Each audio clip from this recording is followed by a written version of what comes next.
আমাদের সব্বার কিছু ভয়ঙ্কর পিছুটান থাকে, সম্পর্কের, মোহের, ব্যর্থতার, সম্পদের। মানুষ যা কিছু হঠাৎ হারিয়েছে কিংবা যা কিছু পেতে পারে বলে ভেবে এসেছে, তা না পেলে খুব একটা মরে যায় না, বরং পিছুটান নিয়ে বেঁচে থাকে। এই যে আপনি একটা চেনা গানে হঠাৎ আটকে গেলেন, চলতি উপন্যাসের কিছু লাইন নিজের বলে ভেবে নিলেন, এই যে বৃষ্টির আগে দমকা হাওয়াটা আপনাকে তছনছ করে দিয়ে যাচ্ছে, রোজ ঘুমোবার আগে ওষুধের মতো কবেকার ভুলগুলো একবার করে ঢোক গিলতে হচ্ছে, কারণ ছাড়াই আজকাল হুটহাট করে কান্না পাচ্ছে, এসব কিছুই অর্থহীন নয়। মানুষ আদতে জানেই না তার কিসের অভাব, মনের ঠিক কোন অংশটা আজও অনাবিষ্কৃত।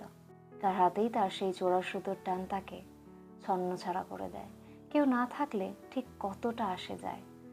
সে শুধু জানে একদিন তাকে কোনো একটি দরজার সামনে ঠিক ফিরত আসতে হবে, ঠকঠক করে কান পেতে রাখতে হবে, নিজের সবটুকু দিয়ে চিৎকার করতে হবে, অবশ হতে হবে, ওপার থেকে কোনো সাড়া পাওয়া যাবে না।